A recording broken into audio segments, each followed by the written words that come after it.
Hello everyone, welcome to our channel Kaushika blogs. నేను రాజమండ్రి వెళ్దామని చెప్పి 5ంటికి అలారం పెట్టుకుని పడుకున్నానబ్బా. అదేంటో మరి మోగలేదు.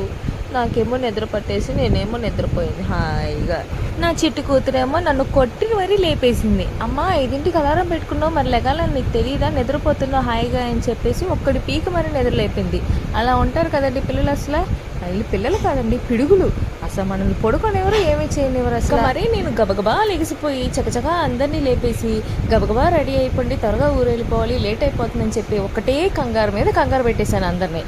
నా గోళ పడలేక నా చిట్టు కూతురు కూడా నా దగ్గరికి రాలేదు. ఇంకా డిస్టర్బ్ చేస్తే పనిలో ఉన్నప్పుడు తిడతారని చెప్పి వాళ్ళకి బాగా తెలుసు కదా. అందుకే వాళ్ళు నన్ను డిస్టర్బ్ చేయకుండా వాళ్ళ మావయ్య వచ్చారని చెప్పి, అమ్మమ్మ మావయ్య వచ్చారు అందుకని చెప్పి వాళ్ళ మావయ్య దగ్గరే ఉన్నది ఆ రోజు అంతా. పాపం వాళ్ళ మావయ్యని మాత్రం తెగ తినేసింది. వాళ్ళ మావయ్య శంకలోనే ఉంది, తెంక దిగనంది, వేరే వాళ్ళ దగ్గరికి రాంది. పాపం వాళ్ళ మావయ్య అయితే ఎత్తుకోలేక పాపం ఎంత ఇదైపోయాడు. కానీ కొంచెం కూడా విసుక్కోకుండా మేనకోడల్ని మాత్రం బాగా చూసుకున్నాడు. బయటకు వచ్చేసి కారెక్కేసి ఇంత మంచిని చూసి షాక్ అయిపోయామండి. ఇంతవరకు మా ఏలూరులో ఇంత మంచి పట్టలేదండి. సరే ఈరోజు ఎందుకో కానీ మంచి పట్టిందిలే అని అనుకుంటూ వెళ్తూ ఉండగా ఎదురుగుండా వచ్చి మాకు కనిపించట్లేదు, మీ వెళ్ళలేదు ఎదురుగుండా. సరే అని చెప్పి ఆ మంచు చల్లదనాన్ని ఆస్వాదిస్తూ సాంగ్స్ పెట్టుకుని ఫ్యామిలీతో ట్రిప్ వెళ్తూ ఉంటే ఆ కిక్కే వేరబ్బా. నిజం కదా. ఊరు బ్రిడ్జ్ మీదకి ఎంటర్ అయిపోయాం. ఎంటర్ అయిపోగానే అక్కడ పూలమాలలు పట్టుకుని భలే కనిపించారండి. ఫ్రెష్గా, ఎంత ఫ్రెష్గా ఉన్నాయంటే అంత ఫ్రెష్గా ఉన్నాయండి పూలమాలలు. మా ఆడవాళ్ళకి ఇష్టమైనయే పువ్వులు కదా, అంత ఫ్రెష్గా కనిపిస్తే పూలు కొనుక్కొని పెట్టుకోకుండా ఉంటామా చెప్పండి. అలా తీసేసుకుని ఇలా పెట్టేసుకున్నామని అలా వెళ్తూ ఉండగా దేవరపల్లి దగ్గర మాత్రం సూర్యుడు వచ్చాడండి. అమ్మా ఎంత హాయిగా అనిపించిందో మాకు అసలు.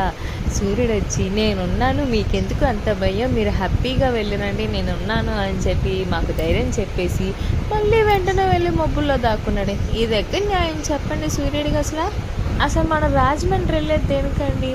మెయిన్ ఇంపార్టెన్స్ గోదావరమ్మ తల్లి గురించే కదా. ఆ గోదావరి తల్లి కనిపించకపోతే ఎలాగండి? ఎంత మంచు పట్టేసిందంటే పొగ మంచు, పక్కన ఉన్నది కూడా కనిపించట్లేదండి. ఎదురుగుండాది కనిపించట్లేదు, మన పక్కనది కనిపించట్లేదు. అదో దేవుడా, ఏంటి అసలు ఇంత దూరం వచ్చినా సరే గోదావరి తల్లి కనిపించట్లేదు, ఎలా రానైనా దర్శనం చేసుకోకుండా వెళ్ళాలా ఏంటా అని ఫీల్ అవుతూ ఉండగా గోదావరి తల్లి కనిపించింది. ఎంత ఆనందం వేసిందంటే అంత హ్యాపీగా ఫీల్ అయ్యానండి. చెప్పలేనండి మాటల్లో. నేనైతే మీకు నా మాటల్లో కూడా అర్థమైపోయి ఉంటుంది. మీరు నా ఛానల్ ఫస్ట్ టైం చూస్తున్నట్టయితే లైక్ చేయండి, సబ్స్క్రైబ్ చేయండి. అసలు నేను రాజమండ్రికే వెళ్తున్నానా లేదు, రాజమండ్రి